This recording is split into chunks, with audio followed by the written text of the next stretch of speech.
So here's what I got when I tried to predict sepal length with the iris example.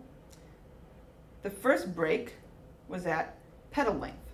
And so you can see that we go this way for petal length less than 4.25, and this way for the other, okay, for petal length greater than 4.25.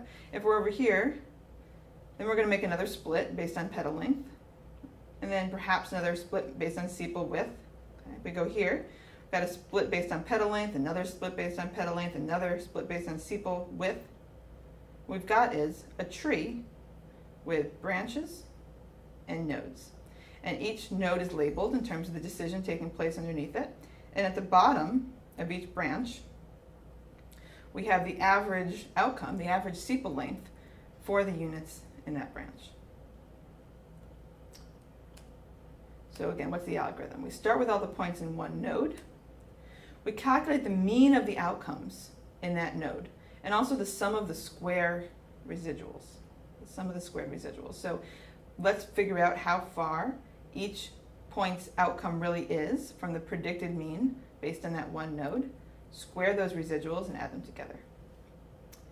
If the sum of squared residuals is if the sum of squared residuals is greater than 0, in other words, if not every point is exactly equal in terms of its outcome to the prediction, or if we've reached some cutoff in terms of the sum of squares, or we've reached some cutoff in terms of the number of points in the node. If we're not at the cutoff yet, we're going to search all the binary partitions, all the way we could split the data, for a split that minimizes the sum of squared residuals. Again, it's the same as saying makes the means as far apart as possible.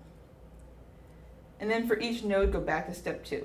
Okay, so again, we start with one node, we look at the residuals that we get.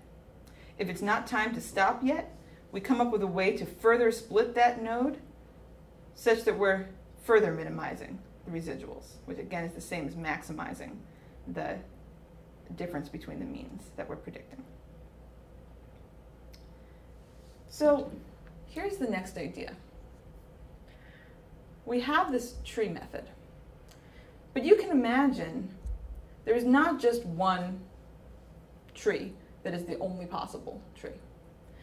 When we made this first decision on the board, this first decision that age is less than 30 and age is greater than 30, we made that decision based on the idea that that was the best binary split, the best way to take the data and make it into 2 groups, such that those 2 groups are different from each other. But perhaps if I had done that initial split on low and high blood pressure, it would have been almost as good. Maybe it would have been almost as good.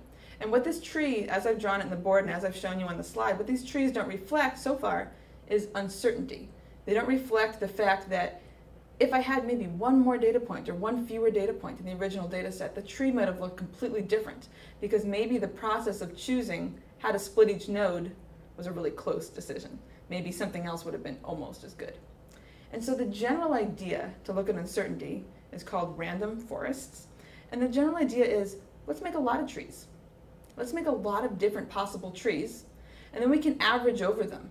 And we can say, we have, say, 100 different possible trees. Now I'm going to make a prediction for someone like you. For someone like you, over the 100 possible trees, here's the average prediction I would make. That's going to take into account uncertainty. We can also say, for someone like you, I would predict that the number of months lived is somewhere between 3 and 7, based on the trees that I think are possible. So now we're getting at this idea of uncertainty, but without having to make any assumptions about normality or anything like that. So how are we going to do that? How are we going to make a random forest? Because if I have one data set and I use this algorithm to make a tree, there's always going to be just one tree. This is not like the k-means algorithm, where the points, I choose starting points and I'll get a different answer every time. If I follow this algorithm and give it the same data set, I will always end up with the same tree. So how are we going to make lots of different trees?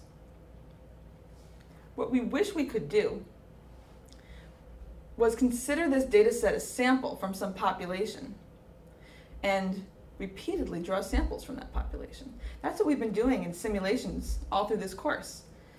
If you have a simulation, you get to say, well, I know what the population looks like. Let me draw a sample from that population and calculate something.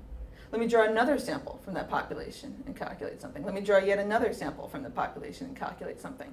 That's what we've done to check things like how robust regression is to its assumptions, things like that. We've done that to check the central limit theorem. So now I want to use the same concept. The problem is that I don't know the population. This is a real data set, one data set.